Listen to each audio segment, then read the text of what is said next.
Hello， 大家好，歡迎嚟到 Little Solo Art。今日咧想同大家分享一本咧都幾有趣嘅收藏書喎，就係呢本咧 Campbell Soup Collectible。原來咧 Campbell 咧最成功嘅產品咧就未必係嗰罐頭湯喎，而係咧呢一班咧誕生咗超過100年嘅卡通公仔啊，佢哋係 Campbell Kids。咁呢本書咧作者啊 David 同埋阿 Mickey 咧，佢哋兩個咧就係一個超級嘅收藏迷，佢哋咧收藏咗金寶湯咧相關嘅產品咧係超過15年嘅，仲咧成立咗咧收藏家嘅俱樂部。所以咧呢一本書咧就記錄咗咧 Campbell Kids 呢班細路仔點樣咧係由一個廣告嘅角色就變成咗收藏界嘅傳奇啦。而咧古仔最重要嘅人物咧，其實就係背後一位咧插畫家，佢嘅名咧叫 Grace Grayton。而阿 Grace 咧設計咗呢個角色咧，竟然咧就係紅咗超過120年喎，真係幾誇張噶。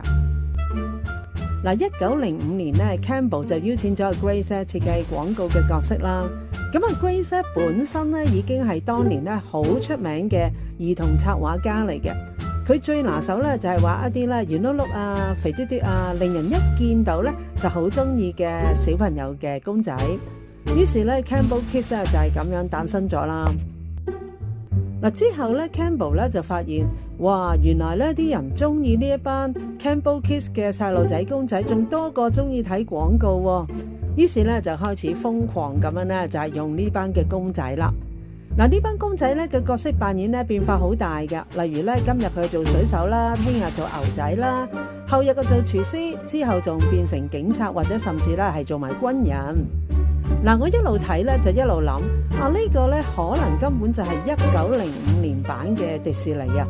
未有米奇老鼠之前咧 ，Campbell 咧就已經開始咧用角色咧公仔咧係講故仔啦。而且咧呢一班 Campbell Kids 嘅公仔咧就越嚟越紅，唔再咧只係出現喺廣告啦，開始咧出現喺一啲玩具啊、公仔啊、鐘錶啊，甚至係一啲餐具嘅兒童用品嗰度。嗱，慢慢咧係由品牌嘅吉祥物咧就變成咗真正嘅明星喎。嗱，書入面咧係提到，去到1950年代咧 ，Campbell 咧大規模咁樣咧授權呢啲產品出去。咁呢啲產品咧多到真係好誇張嘅，玩具啊、鐘錶啊、手錶啊、溜冰鞋啊，甚至咧吸塵機都有。嗱，我睇到咧都忍唔住有少少笑嘅，因為咧感覺到咧當時啊美國啲細路仔咧一起身咧到瞓覺咧，其實都有一班嘅 Campbell Kids 咧係陪住佢哋嘅。直到今日啊，依然都有大量嘅收藏家咧係專門收集呢一啲產品嘅。嗱，好似呢本書啦，厚厚地咁樣，就係一個好好嘅證明啦。如果冇人中意呢啲產品咧，根本就冇可能出版到一本咁詳細嘅收藏指南啦。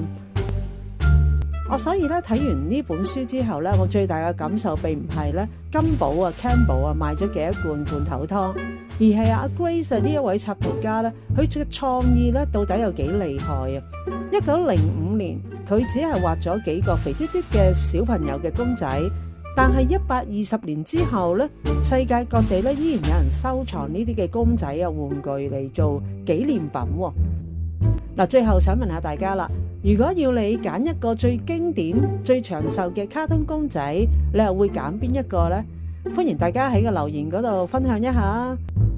如果中意呢條片嘅，請大家記住俾個 like、subscribe 同埋分享俾你嘅朋友啊！好多謝大家，下一次見，拜拜。